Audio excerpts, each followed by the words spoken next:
So I forgot a whole section of Windows that's here, and it's something that doesn't really come up unless I'm asked to look up something or do something for a client. So it's not one of those things that happens a lot. And that is improving the quality of your computer for the visually impaired. And I bring this up because, well, I got glasses too. My eyes are failing like everyone else who is older and balding and going gray. So, anyways, the Windows has always had a selection of tools that are available for assisting with the visually impaired. And so under your ease of access, it's in the control panel, ease of access. You have a variety of tools. There's narrator, which will allow the computer to talk to you. There's magnifier. There's an on-screen keyboard, and there's high contrast. Now, for like those people who have had cataracts and they can't see that well, obviously high contrast might be a choice for you. So you just go in here and you can turn it on.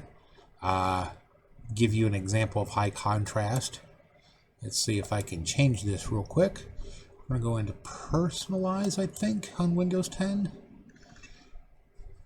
And themes. And let's see. There's your backgrounds and your colors and your sounds and so on and so forth. But over here is your high contrast settings. And you can turn it on. And this is going to get ugly, sorry. There's high contrast. So it makes the letters pop out. The screen is, set in a different fashion. So this is high contrast. That to allow those people who are visually impaired to kind of like see it better. If you still can't see it at this point, if your eyesight is fine other than you can't read the text, so it's because it's small, there's a different option. But this is high contrast. People might find that this is useful. Like I said, because you're able to see the letters and so on and so forth, and things just pop. And so if you have that type of eye condition that allows you to that this helps, there are a couple of other options here. These are your color settings. So you could change it to a couple of different high contrast. There's all white. I find this offensive to my eyes. That's a whole lot of white. This is why I really don't care for the new Facebook. But yeah, there's your high contrast. So the other thing you can do, we take high contrast out. All right, so let's go back to display. Under here, you can make everything bigger. And here's, if you just want the text bigger, you can make the text bigger. That's 225% there. And then you can apply it, and it applies to all your text on your screen. If you need everything bigger, this is how you make everything on the screen bigger in one shot.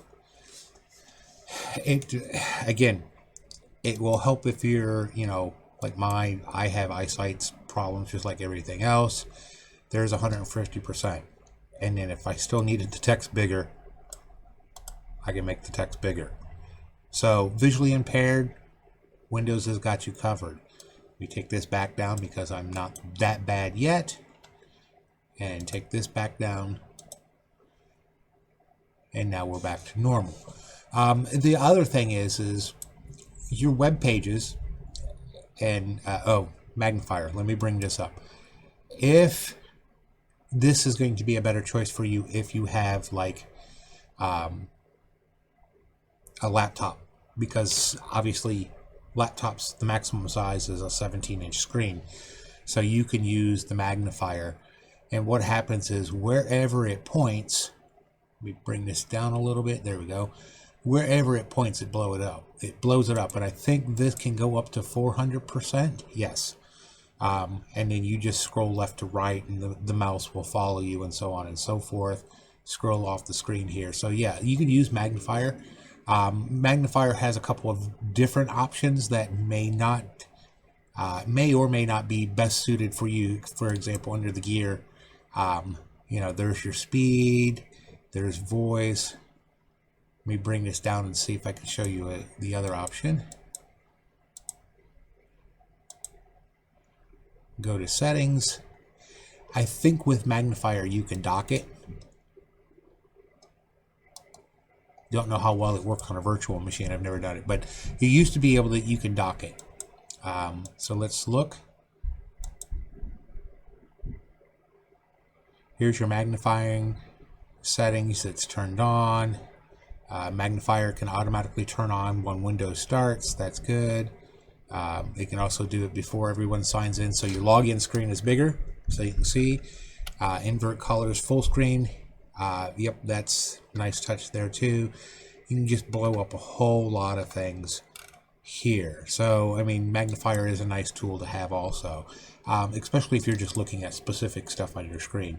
Narrator, like I said, if your eyes are really, really bad, the computer can talk to you. It is not easy to use. It does have a learning curve because wherever your mouse is, it talks.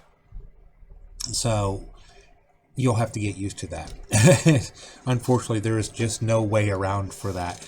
But the one thing I wanted to bring up, most everyone is on the internet nowadays, whether it be Facebook, Craigslist, email, however. So those tools that I've just showed you don't always apply to your browsers, whether it be Google Chrome, Firefox, Edge, Opera, whatever. So if you need just your browsers to blow up, you can, in a sense, hold your left mouse key down and roll the wheel up and down. If you have a wheel in the center, it's supposed to do that, or I'm sorry, it's the left shift key. Hold the left shift key down and roll your wheel, and it makes your images bigger. And it's a nice little tool to have, and you can see where, you know, the percentages are. There's 400% for those who are really impaired. But yeah, that's one way of doing it. But if you want to do it manually, you go up to your three dots, and under zoom is where it's at. So you can go here and blow it up manually. Kind of a good idea for laptops. Again, desktops, there is another option to this. The other thing is with touch screens. If you have a desktop or a laptop that has a touch screen, and you do this on your phone, you've seen this before, where you touch in 2 points and then drag it out. That will blow up your screen on a touch screen. Whether it be a desktop with a touch screen or a laptop, it'll do that also. So yeah, that type of capability is really nice to have. The alternative to this is, as we get older and our eyes fail, I've got two 24-inch screens on my desktop. And even sometimes I got to blow up website pages and stuff like that to read the text. The alternative to that is, if this is, you know, and you can get screens bigger, if it starts to get to a point that it's even with the most, you know, blowing it up and so on and so forth, that gets to be troublesome, then we might want to look at going into TVs. And I say this because TVs are cheap, and they work well with computers. And so you could probably get a 37 or a 43-inch screen, and put it there right on your desktop, or right there on your desk next to your desktop, and you have a nice big screen, and then you could blow it up and so on and so forth, just like before. When you get a bigger screen, most monitors nowadays, or most TVs, are designed for 1080p, which is what my screens are using. But if you find that doesn't work for you, and I don't know if this won't work on a virtual machine, I could show you this, but this won't work on a virtual machine. But if you're using a direct computer, you can go into your display settings, and if you've got a big monitor, you'll have to play with the settings to find it, or you can ask me to come and play with the settings, but you can change your display settings. Now, again, this is a virtual machine, that's why it shrunk it down. But if you're using an actual computer with a TV directed connectly to it, this would have blown the image up really, really big. And so that's one way of getting around it, you know, and this is an inexpensive workaround for fixing desktops, you know. And so, yeah, that's one way of doing it. Let's see, I'm trying to find my setting. There it is. So yeah, that's one way of getting around it. You can actually go with a bigger monitor or a bigger screen, and then shrink actually the resolution down, and it actually makes everything bigger.